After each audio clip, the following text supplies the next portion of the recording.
We continue now at the top of Daf Tzadi Dalet Amud Aleph in Mesechet Yevamos. This is Yevamos Daf 94a. The Gemara here continues the Sanyule. Again, maybe the issue is that the woman, she hates the Yavam, she doesn't like her brother-in-law, and therefore she's not going to be careful, so therefore maybe we should not rely on one aid. When one aid says she does not have to do Yivam, maybe we should not rely on that aid. And the Gemara continues, Amar Lu Rav Sheshes, so Rav Sheshes said back to them, again, this is the second version of this discussion with Rav Sheshes. So Rav Sheshes said back, according to this version, Tani Sua, again, we have the answer in our Mishnah. Amru la meis balech v'achar kach meis benech. Let's say they say to her, first your husband died and then your son died. V'nisas, and so she got married. In other words, she thought she did not have to do Yibam because she thought that her son had died after. V'achar kach amru la, and then they say to her, chiluf hayu advarim. It was actually the opposite. Actually, your son died first and you should have done Yibam. So the halach is, teitze, she has to divorce. V'havlad rishon v'achron mamzer. And the child, the first child, the last child, is all going to be considered a mamzer. And so the Gemara now says, hey chidami. So what was the case in this situation? Who's the one that said that she did not have to do Yibam in the first place? Ilema treyu trey. If you're going to say it was 2 against 2, in other words, two witnesses said she did not have to do Yibam, and then 2 witnesses come along and say that she does have to do Yibam. So then my chaz is to smach dahani, smochahani. Why should you rely on the second 2 witnesses? Just rely on the first 2 witnesses. In other words, why does she have to separate from her husband? That doesn't necessarily make sense. It's 2 against 2. V'odin further, mamzer suffik mamzer who? Why does it say that the child is a mamzer? It should be a suffik mamzer. Again, it's a situation of 2 against 2. The chitema lo duck, and if you're going to say that the Mishnah is not exacting, it says the word mamzer, it really means suffik mamzer. Haminiktani seifa, but at the end of the Mishnah it uses the same language. Harishon mamzer v'achron ein a mamzer. The first one's a mamzer, the last one is not a mamzer. Shmami no dafka katani, and you see from there that the Mishnah is being exacting because when it said mamzer, it really meant mamzer. So ela lav chad, rather is it not? The Mishnah is talking about where at first only 1 witness came, and that witness said she did not have to do yibum. V'tayim adaasu beitrei achashu, and the only reason we ignore that 1 witness is because 2 witnesses come after and they overrule the 1 witness. But if not for that, mehemen, it seems like 1 witness would be believed to get her out of Yibam. That's what you see from our Mishnah, that 1 witness is believed. And so the Gemara says, no, liolam treyu trey. It could actually be that it's 2 witnesses against 2 witnesses. So if that's the case, why do we believe the second set? And the answer to that is, it's like Rav Acha bar Menyume said. He said, be'edei hazama. We're talking about edei hazama. Hachanami be'edei hazama. So to here, we're talking about edei hazama. What they mean to say is edei hazama is a situation where the second set say what you're saying could not be true because you were with us. There was no way you could have known it. There, it's a gzeres hakasav by Edom Zomamin that we do believe the second set over the first set. Rashi over here says first, the Sanyule Liyavam, again she hates the brother-in-law. V'havlad mamzer Rabbi Akiva. That part of the Mishnah was following Rabbi Akiva's opinion that even by chayve lavin you can have a situation where the vlad is a mamzer. Now that's the case of chayve lavin because all that the woman did was she was supposed to do yibam, and instead, without doing chalitza, she married lashuk. That's a violation of a lav. According to Rabbi Akiva, the child would be a mamzer because chayve lavin, the child's a mamzer. And then the Gemara ultimately said be'edei hazam. We're talking here of Edei Hazama, Shoachronim Hezimu Es Rishonim. We're talking about where the second set of witnesses, they didn't just contradict, but they falsified the first witness. V'amru, they said, Imanu Hayisam, you were with us, you could not have known what you're saying. The Rachmanahem Ninu, there the Torah actually believes the second set. Kedechsev V'darshu Hashoftim Heitev Vinei Et Sheker, Umukminon Le, Imanu Hayisam V'Meseches Makas. That's what it says in Meseches Makas, by a situation of Imanu Hayisam, what we call Edei Hazama, so we believe the second set over the first set. And the Gemara continues, Amar le Rav Mordechai le Rav Ashi. Rav Mordechai said to Rav Ashi, V'amri le Rav Acha le Rav Ashi. Some have the version that it was Rav Acha that said to Rav Ashi, Tashma, come and hear a proof from the following Mishnah. The Mishnah says, Eino isha ne'emenes lomar meis Yevami. A woman is not believed to say, my brother-in-law died. She'en say that way I can get married, I don't have to do Yibam. V'lo meisa achosi. She's not believed to say, my sister died. She'kanis lebeisa, that I can enter her house, that I can marry her husband.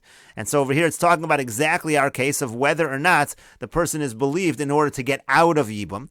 And the Gemara makes the following inference. Hinihi de lo mehemna. She's not believed to say that the Yavam died, that her brother-in-law died. Ha'ed echad mehemen. But apparently 1 aid would be believed to say that the Yavam died. And so that's an answer to our question. It seems that Eid Echad is mehemen to say that the Yavam died. But the Gemara says, but 1 second. According to your reasoning, if you're making that inference, let's look at the end of the very same Mishnah. It says, a man is not believed to say, my brother died, that way he wants to do Yibam with his wife, with the brother's wife. He's not believed to say that my wife died, that way I can marry her sister. So who niu de lo mehemen? Let's make the same inference. He's not believed. The man's not believed. Ha'ed echad mehemen. But are we going to make an inference that an eid echad would be believed in that case? Why should we trust an eid echad with regards to the man? B'shalom agabe ish. I understand when we're talking about the woman mishum iguna kilu barabanan, because of the issues of iguna. So the rabbanan are lenient, and we rely on one witness. But what are you going to say by a man? Why would we ever rely on one witness? And therefore, clearly, the inference is incorrect. And so the Gemara says, Ella rather ki itzrich l'Rebbe Akiva itzrich. This Mishnah is really needed for Rabbi Akiva. You're not supposed to make the inference from this Mishnah, but the actual teaching of the Mishnah itself is needed as follows. Because I might have thought, since Rabbi Akiva holds that when it comes to even chayve lavin, like this case, where you have a situation where she's trying to get out of yibum and marry someone else, so at worst it's a situation where she's violating a lav of chayve lavin, but Rabbi Akiva holds that's very strict. Rabbi Akiva says you can even have a mamzer by chayve lavin. So if that's the case, so ema chaysha kelkula dezara v'daika. So I might think now she's going to be concerned because this marriage, if it turns out that I was incorrect, that what I said was wrong, and really I was supposed to do yibum, so I violated a lav, it's chayve lavin, and then it's going to ruin my children. They're going to be mamzerim. So therefore, I might have thought that we should believe the woman herself because she's going to be concerned. She must be telling the truth because she doesn't want her children to be ruined. And so kamash malon. And so therefore, that's what the Mishnah is teaching us, just this very case, Eino Isha Menes, that she's not believed. The fact that the child is a mamzer, or might potentially be a mamzer, is not a reason, or enough of a reason to believe her in this case. And the Gemara continues, Rava Amar Rava says, Eid echad nemun b'Yevama. And Eid echad is in fact believed when it comes to Yevama. Mikal v'chomer, we make the kal v'chomer.